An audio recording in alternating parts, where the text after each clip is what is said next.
Une grande partie des médias occidentaux nous répète depuis des années que Vladimir Poutine cherche à recréer l'Union soviétique et sa politique étrangère militante et expansionniste. Mais en quoi consistait exactement la politique étrangère soviétique à l'origine?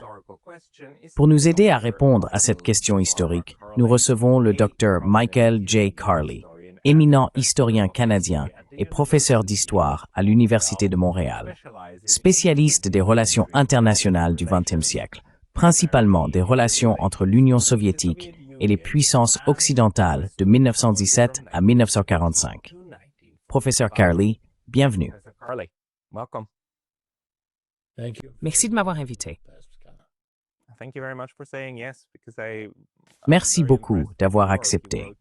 Je suis très impressionné par votre travail. Vous avez écrit 3 volumes majeurs sur la politique étrangère soviétique. Alors qui mieux que vous pour expliquer quels étaient les objectifs de cette politique étrangère? Vous avez étudié la période initiale, n'est-ce pas? 1917, la Révolution. Comment décririez-vous le processus par lequel les Soviétiques sont arrivés au pouvoir et se sont soudainement retrouvés chargés de gérer les relations extérieures?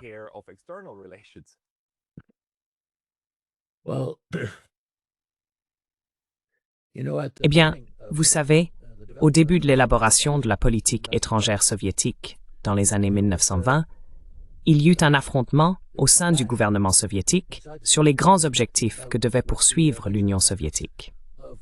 Devait-il s'agir d'une révolution socialiste mondiale, ou bien devait-elle agir comme toute autre puissance, en protégeant les frontières et les intérêts nationaux du pays? L'ambassadeur d'Allemagne à Moscou à l'époque observa qu'il existait un conflit au sein du gouvernement soviétique entre ce qu'il appelait le camarade Kominternovski, c'est-à-dire les gens du Komintern. Le Komintern étant l'organisation créée en 1919 pour propager la révolution, et le camarade Narkomindelski, Narkomindel étant le commissariat aux affaires étrangères.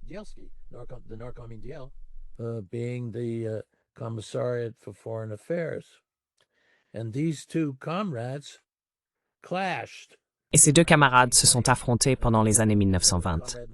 Le camarade Narkomindelski accusa le camarade Kominternovski de tirer ses idées de son pouce, et le camarade Kominternovski accusa Narkomindelski d'être un opportuniste total. Cet affrontement dura presque toute la décennie et se termina à la fin des années 1920, lorsque Staline le régla plus ou moins. Le Komintern perdit de son importance, et les intérêts nationaux de l'État soviétique devinrent primordiaux. De nombreux historiens occidentaux, encore aujourd'hui, affirment que l'Union soviétique n'avait pas de politique étrangère, que sa politique était la révolution soviétique mondiale. Mais ce n'est pas vrai.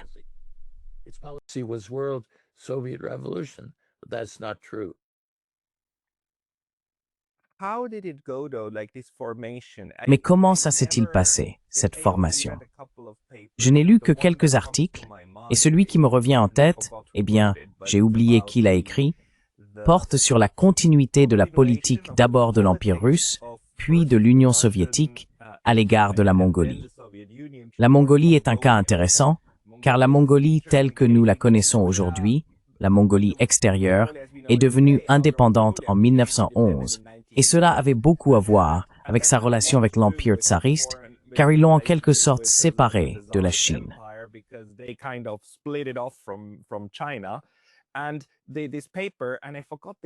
Et cet article, dont j'ai oublié le nom de l'auteur, montre que la première idée, notamment du côté de l'aile léniniste des Soviétiques, était d'aider ces pays à obtenir leur indépendance. Mais cela s'est très vite transformé en une volonté d'intégrer la Mongolie dans l'orbite de l'Union soviétique, même si la Mongolie, bien sûr, n'est jamais devenue une république soviétique.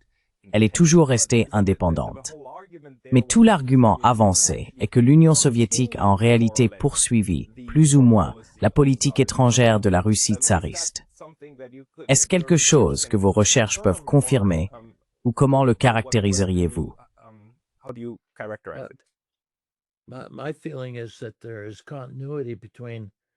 J'ai le sentiment qu'il existe une continuité entre la Russie tsariste, l'Union soviétique et la Fédération de Russie. On peut apprendre beaucoup sur la manière dont les diplomates soviétiques réagissaient à certains types de problèmes.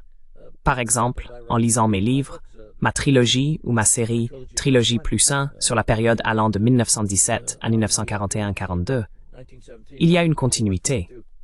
Et vous savez, j'aime répéter la phrase selon laquelle le tsar Alexandre III aurait un jour déclaré « La Russie n'avait pas d'amis, sauf son armée et sa marine ».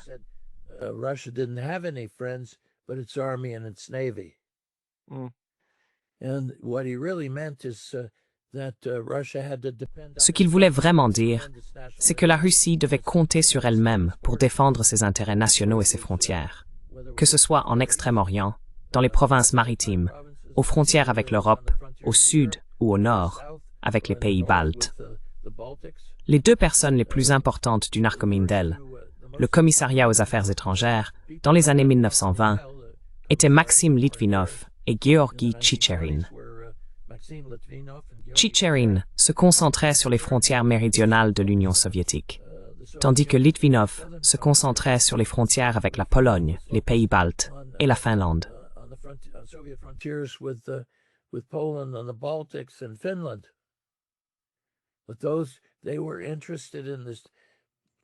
Leur principal intérêt était la sécurité de la Russie soviétique, puis de l'Union soviétique après décembre 1922.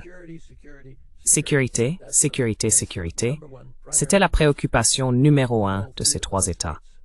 Et ce n'était pas nécessairement une politique agressive, c'en était une défensive. La coexistence pacifique, par exemple, était une politique élaborée dans les années 1920, reflétant la faiblesse de l'État soviétique à cette époque.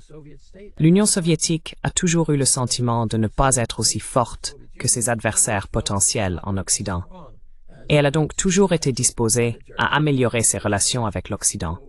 Toujours. Sauf que l'Occident interprétait la politique soviétique comme intrinsèquement agressive, ce qu'elle n'était pas.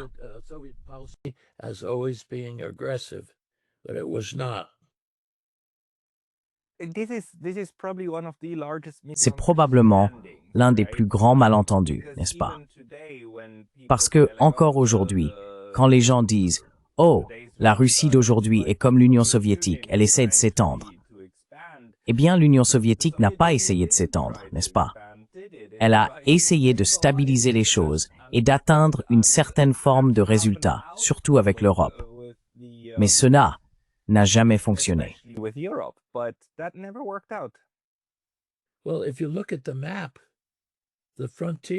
Eh bien, si vous regardez la carte, les frontières de l'Union soviétique, de la Russie et de la Fédération de Russie aujourd'hui, même malgré les pertes territoriales après la disparition de l'Union soviétique, elles sont immenses. Elles sont immenses.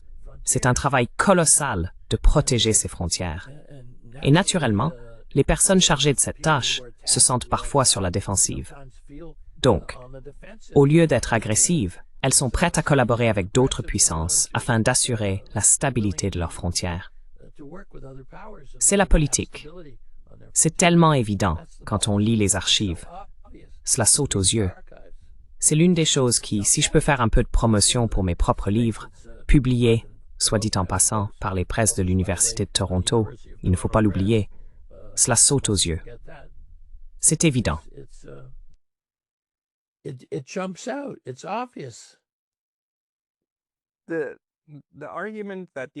L'argument que l'autre camp avance généralement, c'est « mais regardez ce qu'ils ont fait à la Pologne, à la Roumanie, à la Bulgarie, n'est-ce pas? Soumettre ces États, y installer des régimes. » Mais selon votre interprétation, tout cela se fait dans le but d'avoir des zones tampons le long des véritables frontières soviétiques. C'est bien ça?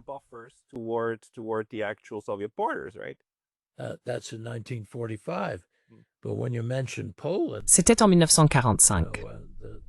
Mais quand on mentionne la Pologne, eh bien la Pologne est un cas intéressant, car la relation entre la Pologne et la Russie soviétique, puis l'Union soviétique, pendant l'entre-deux-guerres, n'était pas bonne. Les Polonais disaient toujours « Nous devons craindre la Russie, qu'elle soit rouge ou blanche ». Mais il y a eu une guerre entre la Pologne et la Russie soviétique en 1919-1920. Et ce n'était pas la Russie soviétique l'agresseur. c'était la Pologne qui cherchait à rétablir ses frontières de 1772. Et pendant l'entre-deux-guerres, la Pologne est un bon exemple. C'est pourquoi je la mentionne. Poland's a good example. That's why I mention it. You know, Poland saw itself between two great powers. Vous savez, la Pologne se voyait entre deux grandes puissances, potentiellement hostiles, l'Allemagne d'un côté et la Russie, qu'elle soit rouge, rose ou blanche, de l'autre. Et la Pologne s'est dit, eh bien, nous devons maintenir un équilibre entre les deux. Mais elle ne l'a pas fait. Elle a été plus favorable aux Allemands qu'au camp soviétique. Et la preuve en est que le gouvernement soviétique, les diplomates soviétiques, ont cherché à de nombreuses reprises, durant l'entre-deux-guerres, à améliorer les relations avec la Pologne. C'est absolument clair, d'après les archives. Et les Polonais ont toujours, plus ou moins, refusé ces ouvertures.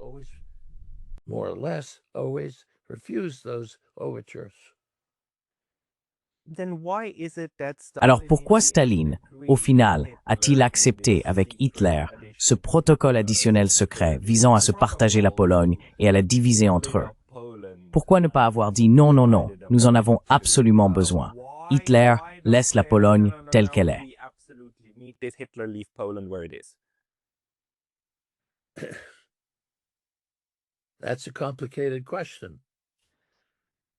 C'est une question compliquée. Mais permettez-moi de revenir à mon point précédent. L'Union soviétique a toujours cherché à améliorer ses relations avec l'Occident, avec tout le monde. Entre 1933 et 1939, le gouvernement soviétique a été, à mon avis, le premier gouvernement à reconnaître le danger que représentait l'Allemagne nazie pour la paix et la sécurité en Europe. Il a cherché, avec toutes les grandes puissances, la Roumanie, la Pologne, les États-Unis, la Grande-Bretagne, et ainsi de suite, et à les allier sur les assassins de la nazie. Personne ne l'aurait écouté.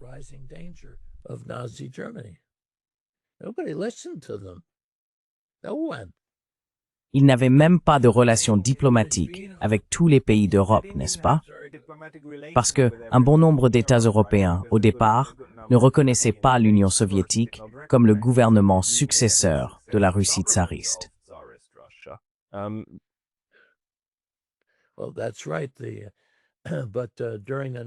Eh bien, c'est exact. Mais pendant les années 1920, il y a eu, comme vous le savez, un processus progressif par lequel les États occidentaux ont reconnu l'Union soviétique. Par exemple, la France, la Grande-Bretagne et l'Italie en 1924, et les États-Unis en 1933, ainsi que divers autres États européens à différents moments de l'entre-deux-guerres. Je ne me souviens plus exactement quand le Japon a reconnu le gouvernement soviétique.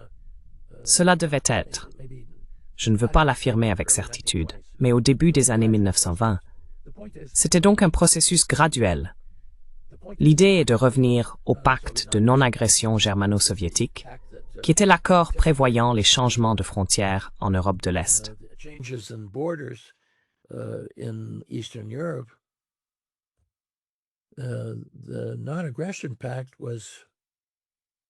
Le pacte de non-agression n'était pas le premier choix de l'Union soviétique. C'était le dernier recours après 6 années d'efforts pour améliorer les relations avec l'Occident. Ce furent les Français et les Britanniques, principalement en Europe de l'Ouest, qui refusèrent à plusieurs reprises les ouvertures soviétiques visant à renforcer les relations. En août 1939, Staline constata cela et se dit « Eh bien, il n'a pas dit « saperlipopette », mais quelque chose comme « bonjour moi ». Vous voyez. En gros, nous ne pouvons pas faire confiance aux Français et aux Britanniques pour former avec nous une alliance militaire contre l'Allemagne nazie. Nous pourrions nous retrouver avec les Français et les Britanniques, les bras croisés, en Europe de l'Ouest, pendant que nous combattrions seuls l'Allemagne nazie. Nous n'allons pas faire cela.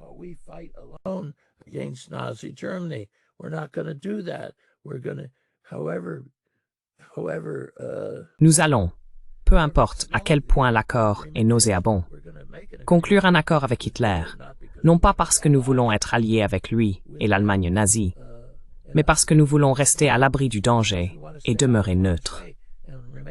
Quant à la Pologne, jusqu'au dernier jour avant le déclenchement de la guerre, le 1er septembre 1939, détestait l'Union soviétique et refusa toutes les ouvertures, la main tendue des Soviétiques. Les Polonais ont affirmé qu'ils avaient été poignardés dans le dos, qu'ils étaient victimes de la duplicité soviétique. Ce n'est pas vrai. Ils ont refusé les offres soviétiques. Ils détestaient l'Union soviétique. Ils ont agi comme des perturbateurs pendant les années 1930, des perturbateurs de la sécurité collective et de l'assistance mutuelle proposée par l'Union soviétique à l'Occident. C'est un fait irréfutable. Alors, si vous aviez été Staline, qu'auriez-vous fait? So if you were Stalin, what would you have done? It's geography. C'est une question de géographie. Et je ne peux pas... Vous savez, l'une des choses qui est probablement difficile à comprendre, c'est que lorsque nous regardons aujourd'hui cette période, nous avons tous ces livres, tous ces points de vue, et ainsi de suite. Et cela semble être un développement cohérent, n'est-ce pas? Mais ce n'était pas du tout comme ça quand on y était. L'un de mes principaux exemples, ce sont les Japonais. Les Japonais n'étaient pas vraiment faibles et ils n'étaient pas vraiment stupides. Ils étaient profondément intégrés dans l'ensemble du système. Et ils ont complètement, totalement, absolument mal compris ce qui se passait à l'époque. Deux de leurs gouvernements se sont effondrés parce qu'ils ne pouvaient pas comprendre ce qui se préparait en Europe. D'abord, lorsque Hitler a conclu le pacte de non-agression avec les Soviétiques, cela les a bouleversés jusqu'au plus profond d'eux-mêmes.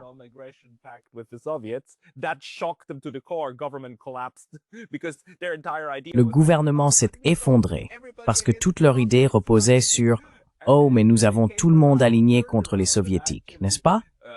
Puis ils ont fait volte-face. Et en fait, environ 1 an et demi plus tard, ils ont dit « Très bien. Si le jeu consiste à s'allier avec l'Union soviétique contre les autres, alors ce sera Tokyo, Moscou, Berlin, Rome. » Ils ont conclu un pacte de neutralité. Et 6 semaines plus tard est venu Barbarossa et la guerre contre l'Union soviétique. Et les Japonais étaient furieux. Un autre gouvernement s'est effondré parce qu'il était évident que toute leur politique étrangère, toute leur approche venait de s'effondrer 2 fois. Il était extrêmement difficile de comprendre ce qui se tramait réellement.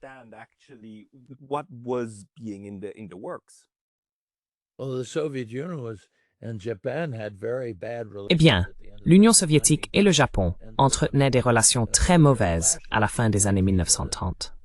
Il y a eu un affrontement militaire majeur en 1939 à la frontière entre la Mandchourie et la Mongolie, appelée la bataille de Khalkhin-Gol.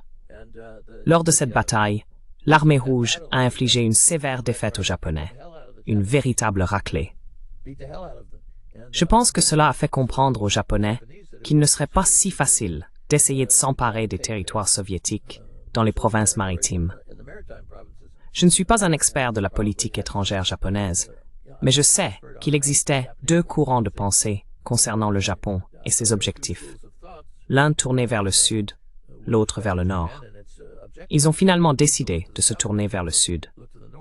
Et l'une des raisons de ce choix fut les doutes qu'ils ont eus après la défaite subie en 1939. Ils ont hésité à affronter de nouveau l'armée rouge.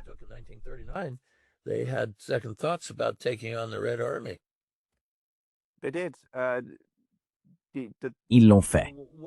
Une chose qu'il ne faut pas sous-estimer avec le Japon, c'est à quel point le pouvoir y était réellement réparti. Et comment, vous savez, l'armée pouvait créer des faits sur le terrain et entraîner Tokyo à sa suite. Je veux dire, c'était bien moins intégré et directement contrôlé que ce que les gens aiment imaginer. Mais c'est un peu à côté du sujet, car je pense que pour l'Union soviétique, c'était différent, n'est-ce pas? L'Union soviétique avait en réalité une assez bonne maîtrise de son armée, surtout après les purges staliniennes qui furent brutales au milieu des années 30.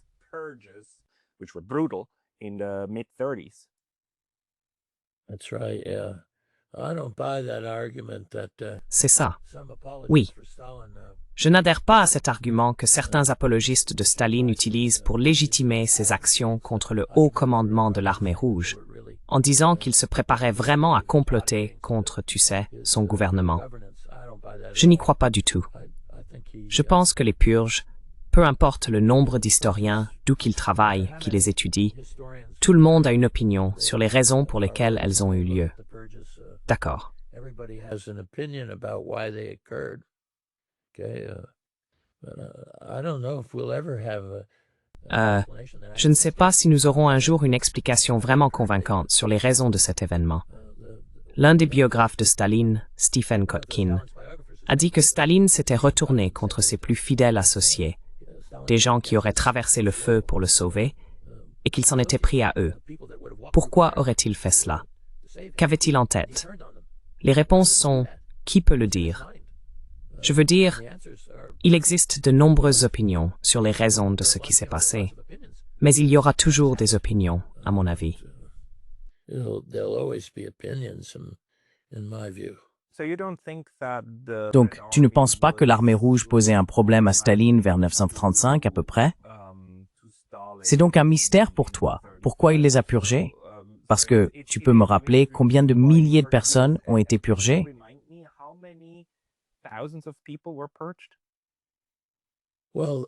Eh bien, c'est toujours sujet à débat. Mais selon les archives soviétiques, il s'agissait d'environ 700 000 personnes.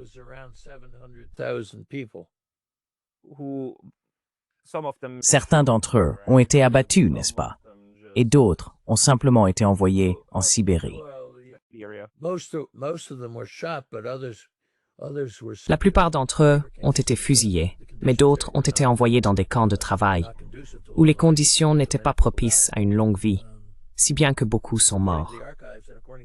D'après les archives, et selon un livre publié il y a quelques années par Yale University Press, écrit, je crois, par un homme nommé Leno, il a rédigé un gros ouvrage fondé sur les archives soviétiques. Tout commence avec l'assassinat de Kirov, qui était un proche collaborateur de Staline. Il tente de répondre à la question du nombre réel de victimes des purges, et il arrive à environ 700 000. Mais d'autres affirment qu'il y en a eu davantage. Qui peut le savoir?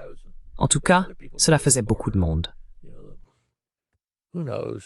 But it was a lot of people.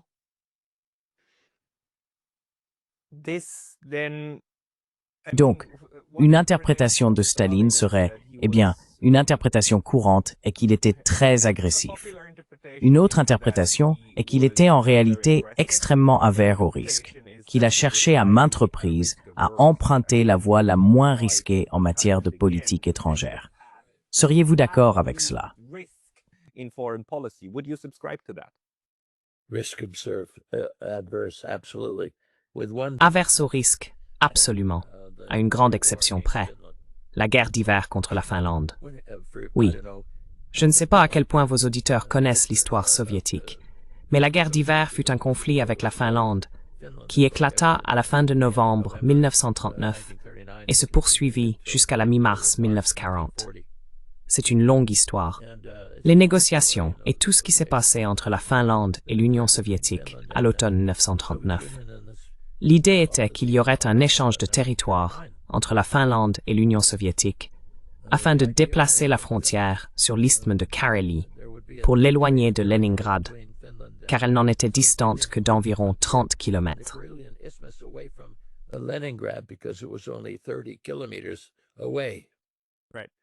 Exactement.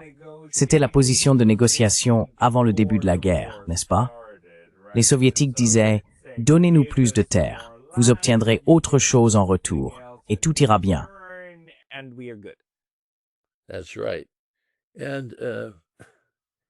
C'est exact. Et vous savez, j'aime bien considérer Staline en été. Et je me répète ici par rapport à d'autres entretiens, pardonnez-moi. Mais je pense qu'il est important de le dire. Je vois Staline à l'automne 1939 comme quelqu'un que je comparerais à un joueur qui va au casino. Je suis un peu sarcastique à ce sujet. J'appelle cela le casino de l'étoile rouge. Et il joue à la roulette. Et il gagne encore et encore. Son numéro sort à chaque fois. Il ne perd jamais. Il en tire donc la conclusion qu'il ne peut pas perdre. Et c'est avec cette idée qu'il aborde les négociations avec la Finlande. Molotov, Vyacheslav Molotov, qui était alors commissaire aux affaires étrangères et le bras droit de Staline dans bien des domaines, disait que l'armée rouge serait à Helsinki en 2 ou 3 jours. le haut commandement de l'armée rouge parlait de 2 ou 3 semaines. The high command of the Red Army said 2 or 3 weeks. And they thought, oh, you know, the Finns. Et ils pensaient, oh, vous savez, les Finlandais vont tirer un obus de canon à travers la frontière, et les Finlandais diront, oh, d'accord, d'accord, faisons un accord. Mais au lieu de cela, ils ont riposté. Et la guerre a été brutale. C'est ce qu'elle a été. À la fin, le camp soviétique l'a emporté. Mais les Allemands qui observaient la guerre se sont dit, oh, l'armée rouge ne s'est pas très bien battue. Nous pouvons les battre si nous le voulons. Ce n'était pas tout à fait vrai. Mais le haut commandement a tiré les leçons de ces erreurs. Et finalement, ils ont forcé les Finlandais à venir à la table des négociations. Car il fallait soit régler cela maintenant et obtenir des conditions raisonnables, soit le régler plus tard et n'obtenir rien. Et en fait, si vous le souhaitez, vous pouvez établir des comparaisons entre ce qui s'est passé pendant la guerre de Finlande et ce qui se passe actuellement en Ukraine.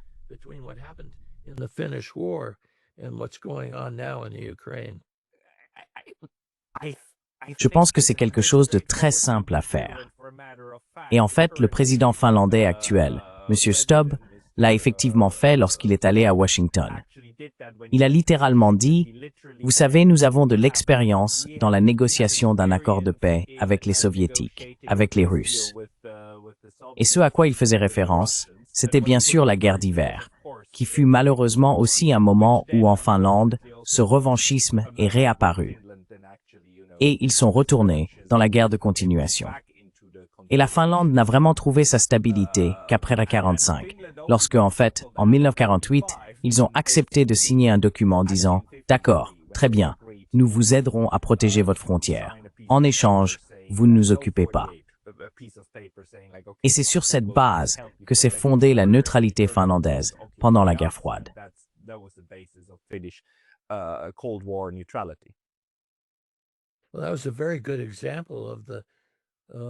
Eh bien, c'était un très bon exemple de la flexibilité et de la subtilité de la politique étrangère soviétique. Vous savez, l'armée rouge aurait pu écraser la Finlande en 1940 ou en 1944, mais elle ne l'a pas fait. L'une des raisons pour lesquelles elle ne l'a pas fait, c'est qu'elle ne voulait pas contrarier ses alliés britanniques et américains, où il y avait beaucoup de sympathie pour la Finlande. Alors, le camp soviétique a proposé des conditions. Le président, ou quel que soit son titre, de la Finlande devrait se replonger dans son histoire. En fait, je devrais peut-être lui envoyer un exemplaire du 3e volume de ma trilogie, et il comprendra mieux l'histoire. Mais je ne sais pas pourquoi la Finlande a commis une erreur aussi terrible.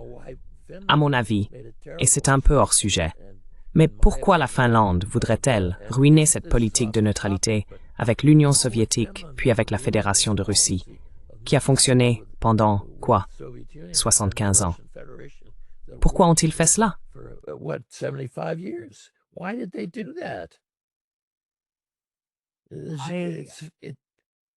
Tu sais, mais c'est justement ça.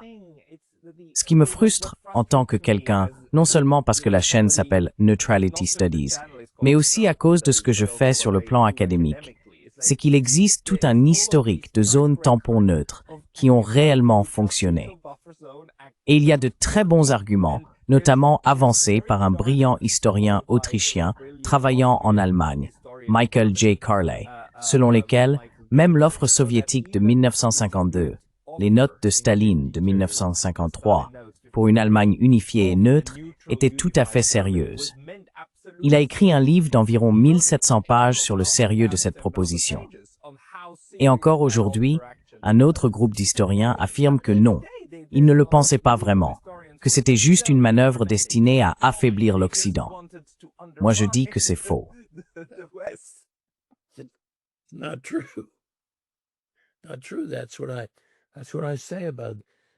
C'est faux.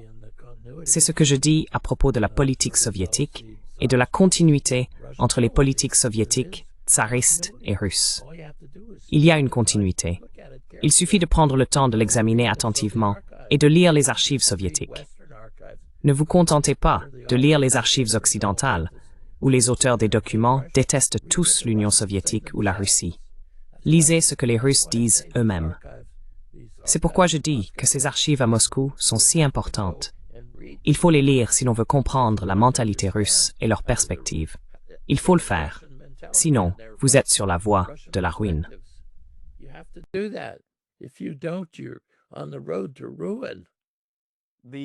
L'argument de l'historien autrichien Peter Ruggenthaler sur les raisons pour lesquelles les soviétiques n'étaient pas sérieux est qu'il se rend aux archives et déclare « Nous n'avons aucun document qui prouverait que les soviétiques se sont réellement préparés à une Allemagne neutre. »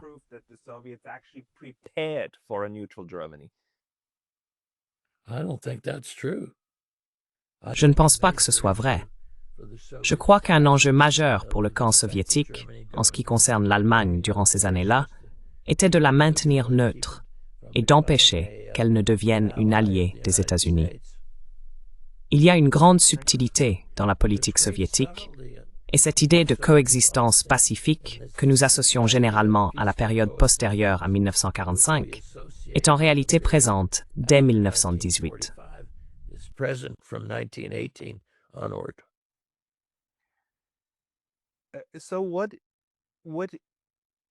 Alors, qu'est-ce qui, à ton avis, a à plusieurs reprises saboté cela? Penses-tu que Staline croyait pouvoir éviter la guerre avec l'Allemagne en signant le pacte en 1939?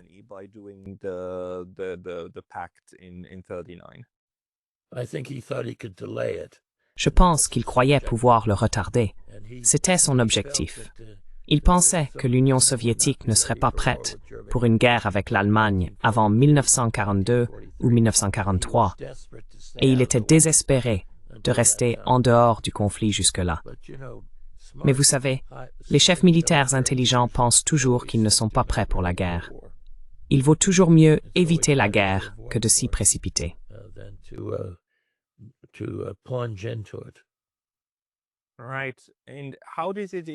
D'accord. Et comment ça s'articule-t-il avec les objectifs de politique étrangère de l'époque? Vous avez dit sécurité, sécurité, sécurité. Mais au-delà de cela, trouvez-vous d'autres caractéristiques dans ce que les Soviétiques recherchaient? Par exemple, la reconnaissance. Ils ne faisaient pas partie de la Société des Nations, n'est-ce pas? La société ne voulait pas d'eux.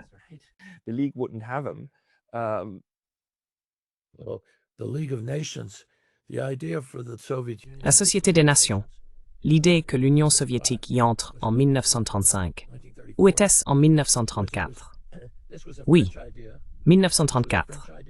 C'était une idée française, destinée à aider la France à justifier l'amélioration de ses relations avec l'Union soviétique en l'intégrant à la Société des Nations. Maxime Litvinov, qui était le commissaire du peuple aux affaires étrangères dans les années 1930, voyait la société comme un outil potentiel contre l'expansionnisme de l'Allemagne nazie. Elle devait être un mécanisme de sécurité collective et d'assistance mutuelle contre l'Allemagne nazie. C'est écrit dans les documents. Litvinov y explique très clairement pourquoi l'Union soviétique a adhéré. Et lorsqu'il en discutait avec Staline, comme il le faisait souvent lorsqu'il définissait la politique soviétique, c'était là son principal argument.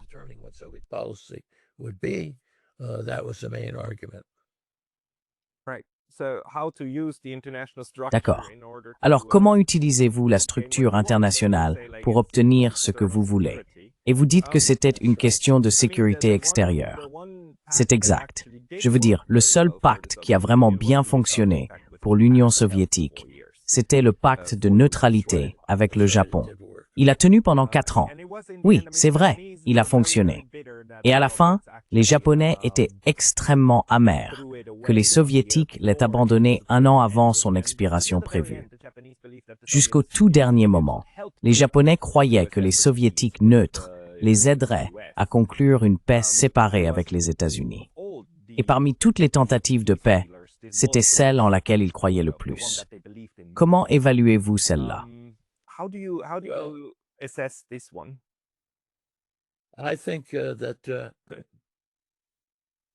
Je pense que Staline se projetait déjà dans la période d'après-guerre.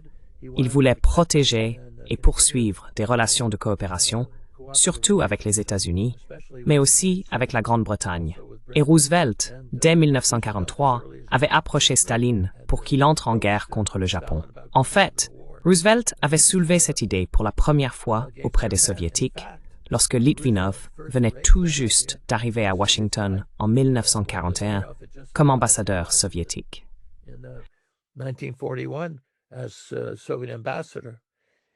C'était quel mois?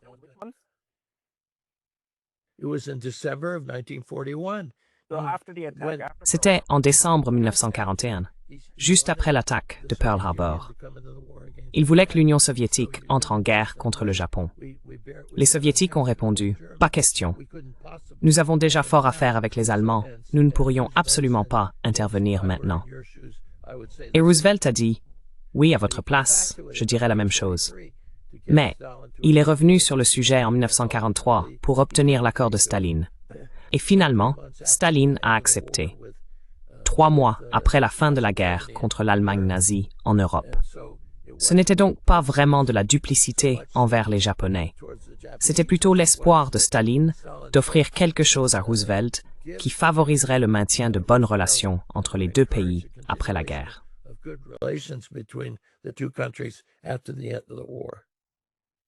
Intéressant. Intéressant. Donc, pour faciliter cette période de transition, d'accord, j'accepte de poignarder celui-ci dans le dos, qui a déjà perdu de toute façon.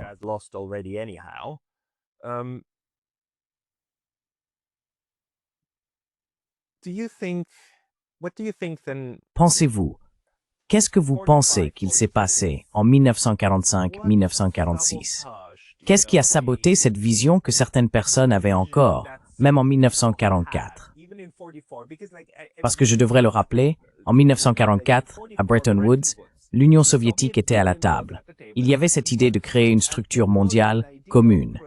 Et cela, bien sûr, ne s'est pas concrétisé. Mais les gens se sont vraiment rendus compte qu'en 1947 ou 1948, qu'il y aurait une sorte de division de la guerre froide. Donc en 1945-46, c'était vraiment un moment où nous aurions pu avoir une structure de sécurité commune, mais nous ne l'avons pas eu.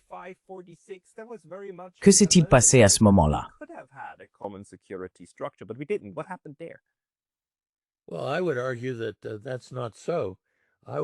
Eh bien, je dirais que ce n'est pas le cas.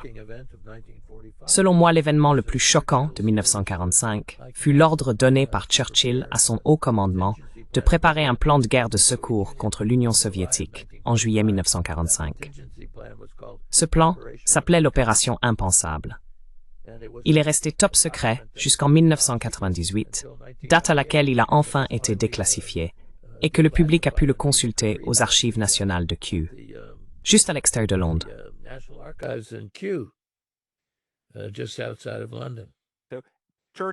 Churchill se préparait à la guerre. Il leur a dit « Préparez-vous à la guerre », bien qu'il ait ensuite immédiatement perdu le pouvoir. N'est-ce pas, juste après cela?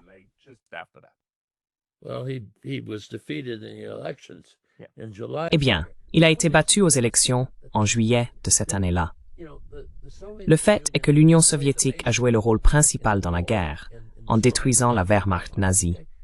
Les estimations indiquent qu'à la fin de la guerre, 80% des pertes du côté allemand avaient été infligées par l'armée rouge. L'Union soviétique a été un allié précieux, le plus important allié dans la guerre contre les puissances de l'Axe. Et voici Churchill, en avril 1945, alors que la guerre n'était même pas terminée, donnant l'ordre à son haut commandement d'élaborer des plans de contingence pour une guerre contre l'Union soviétique, afin de la repousser vers l'Est et de la chasser de Pologne. Une guerre. Quand je pense à cette question de l'opération Unthinkable, je trouve cela scandaleux. C'est une honte. Et les lecteurs des archives du Foreign Office auraient dû se débarrasser de ce document, car c'est une tâche sur l'honneur du gouvernement britannique de l'époque.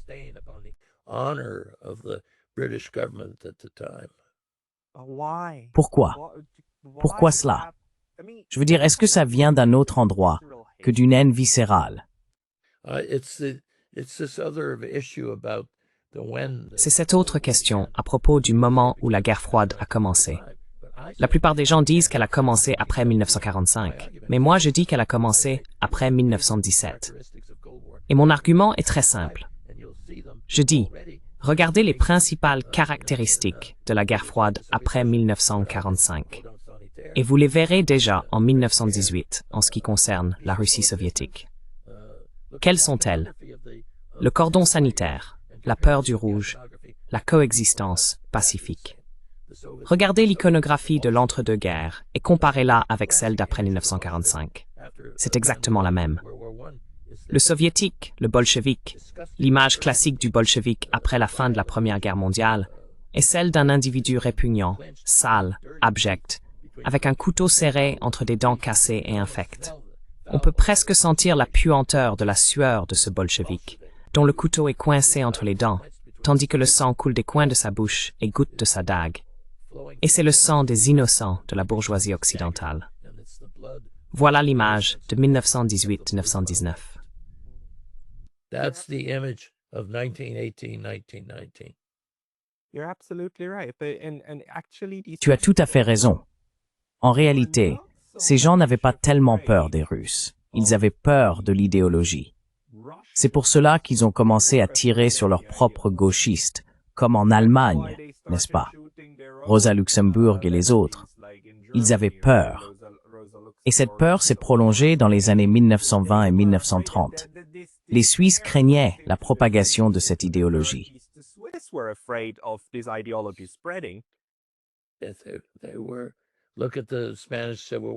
Ils avaient peur. Regardez la guerre civile espagnole en 1936. Dans les archives britanniques, on trouve ces documents ridicules où ils parlent du danger du bolchevisme se propageant de l'Espagne à la France et du fait que les Français étaient dans leur période Kerensky, avant la prise de pouvoir par les communistes. Kerensky, bien sûr, était ce socialiste de droite en Russie en 1917, qui pendant quelques mois contrôlait le soi-disant gouvernement provisoire. C'était un socialiste de droite opposé aux bolcheviks. Les Britanniques voyaient la France comme étant au seuil d'une révolution communiste. En 1936, ils avaient peur du communisme et de sa propagation.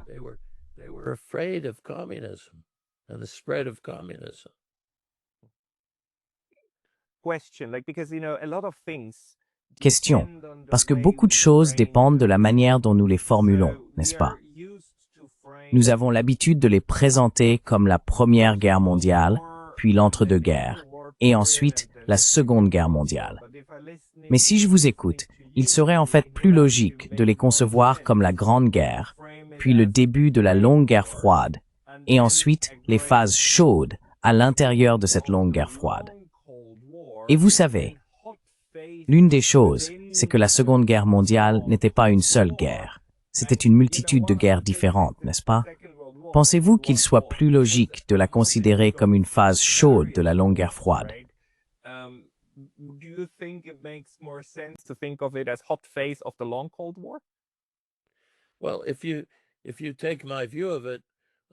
Eh bien, si vous adoptez mon point de vue, il y a eu des périodes non seulement de guerre froide, mais aussi de guerre chaude.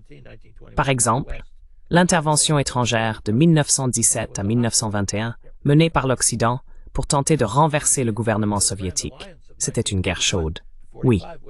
Mais la Grande Alliance de 1941 à 1945 fut un interrègne dans ma longue guerre froide.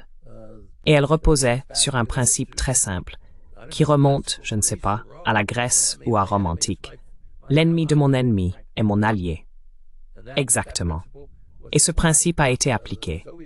Du côté soviétique, certains diplomates disaient que la grande question des années 1930 était de savoir qui était l'ennemi numéro un, l'Allemagne nazie ou l'Union soviétique. Et toutes les élites européennes ont donné la mauvaise réponse.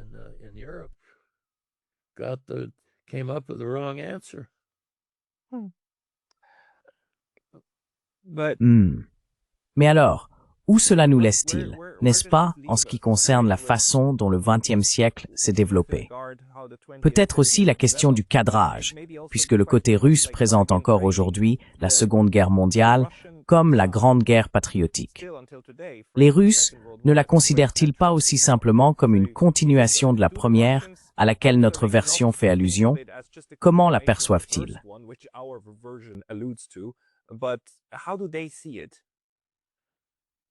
La Grande Guerre patriotique. Oui. Pourquoi l'appelle-t-on la Grande Guerre patriotique et non la Seconde Guerre mondiale?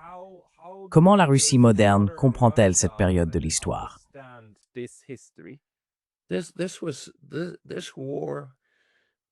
Cette guerre a été si terrible, si traumatisante. Personne ne sait vraiment combien de personnes ont été tuées, civils, soldats, mais l'estimation actuelle tourne autour de 27 millions. Si vous parlez à des Russes que vous rencontrez, disons à Moscou ou lors d'une visite, et que la conversation en vient à cette période, ils diront « Oh oui, mon grand-père ou mon arrière-grand-père était soldat de l'armée rouge. » Ou « Oui, ma famille en Ukraine a été anéantie par les Allemands. » Presque tout le monde dira « Oui, j'avais des proches qui ont été tués pendant la guerre ou qui ont combattu pendant la guerre. »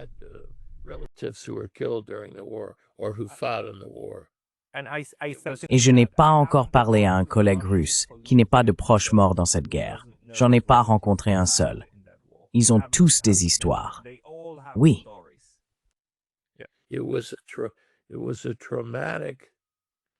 Ce fut une expérience véritablement traumatisante. Une expérience traumatisante et extraordinaire, car durant les 5 premiers mois de la guerre, l'armée rouge perdit l'équivalent de 167 divisions. Environ 3 millions de soldats. 3 millions. L'armée rouge fut repoussée jusqu'aux abords de Moscou avant de vaincre la Wehrmacht lors de la grande bataille de Moscou et de la repousser loin de la capitale. Ce fut la première fois de la guerre, la première fois que quelqu'un du futur camp allié infligea une défaite stratégique à la Wehrmacht. Ce fut une victoire remarquable. Et bien sûr, Stalingrad, Kursk et l'opération Bagration furent également des victoires remarquables contre la Wehrmacht. Et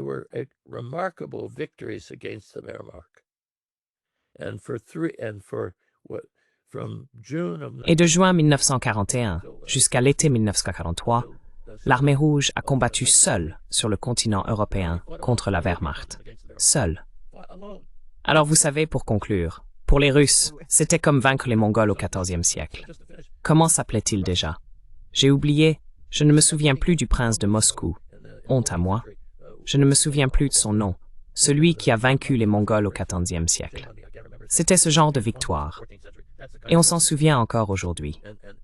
Bon sang, on peut aller à un concert à Moscou aujourd'hui et ils chantent cet hymne de guerre appelé Sviashenaya Voina.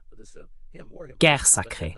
Tout le monde se lève et quand on regarde les gens dans le public, on voit les larmes couler sur leur visage, juste des larmes. Incroyable, oui. Une expérience incroyable. C'est ce que c'est.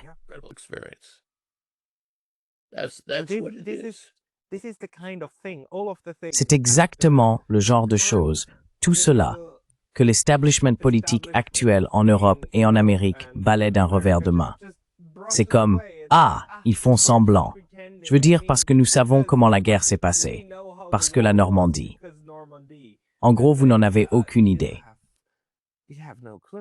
Ils ne comprennent pas. Ils ne comprennent pas, et c'est très dangereux.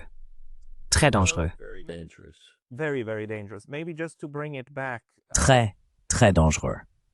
Peut-être juste pour y revenir, l'une des choses que je ne cesse de répéter encore et encore, c'est qu'il y a eu tant de propositions pour créer une structure de sécurité commune, pas seulement de la part de Gorbatchev.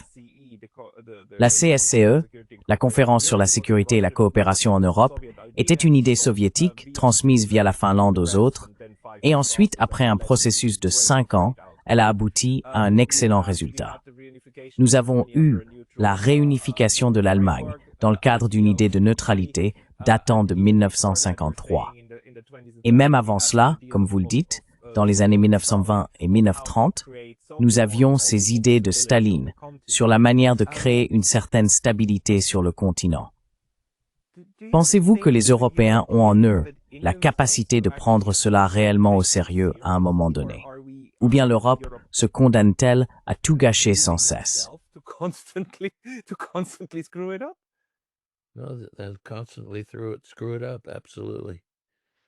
Ils se plantent sans arrêt. Absolument. C'est sans espoir.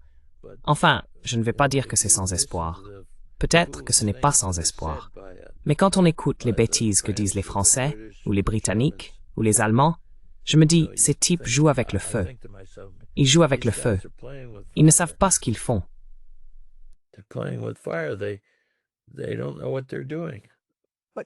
Mais ils ne font que poursuivre l'œuvre de Churchill, non? C'est la même chose. Eh bien, Churchill. Churchill est un homme complexe. Vous savez, dans les années 1930, il a été un défenseur important de meilleures relations avec l'Union soviétique. C'était un homme changeant. Il croyait au principe selon lequel l'ennemi de mon ennemi est mon allié. Et à la question, qui était l'ennemi numéro un? Il a eu la bonne réponse. L'Allemagne nazie. Mais dès que le danger est passé, après la victoire de l'armée rouge à Stalingrad, il a commencé à se détendre. Et lorsqu'il s'est détendu, il a laissé ses vieux démons reprendre le dessus. Ces démons anticommunistes. Voilà Churchill.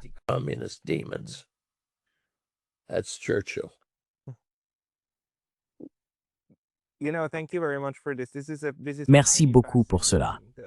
C'est vraiment fascinant, la manière dont vous présentez la longue histoire de la guerre froide depuis 1917.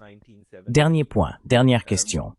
Pensez-vous que cette période soit terminée ou vivons-nous encore dans le monde d'après 1917?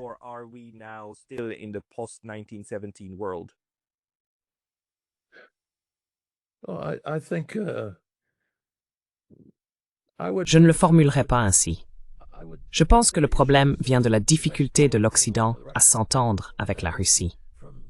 Et vous savez, il y a un livre d'un auteur suisse qui affirme que la russophobie existe depuis 1000 ans. Je ne me souviens plus de son nom. Le livre a été publié en français.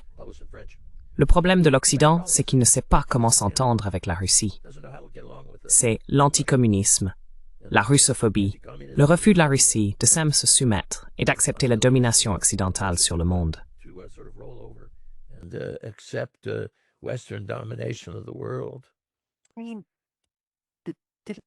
Je veux dire, ce qui est fou, c'est que même si tu maries les plus hauts échelons de l'élite avec la Russie, ça ne fonctionne pas. Je veux dire, le tsar Nicolas était le cousin de Guillaume et le cousin de, Georges. Ils étaient tous les petits-enfants de Victoria. Et même cela ne les a pas empêchés de se sauter à la gorge. C'est ça. D'accord, c'est un problème. C'est un problème. Peut-être qu'il faudrait ajouter quelques psychologues à cette discussion pour creuser un peu plus. Michael, pour les gens qui veulent trouver tes livres, ils devraient bien sûr les chercher en ligne. Mais y a-t-il un endroit, une page d'accueil ou quelque chose du genre, où tout ton travail est rassemblé, où les gens peuvent trouver tes collections?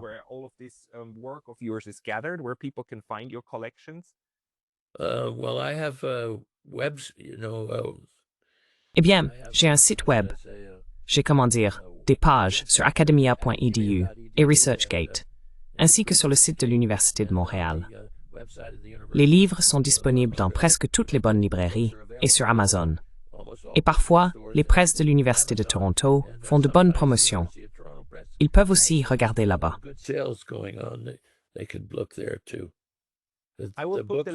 Je mettrai les liens vers vos livres dans la boîte de description sous cette vidéo. Tout le monde, allez découvrir l'excellent travail historique de Michael J. Carley. Michael, merci beaucoup pour votre temps aujourd'hui. Merci de m'avoir invité à discuter avec vous.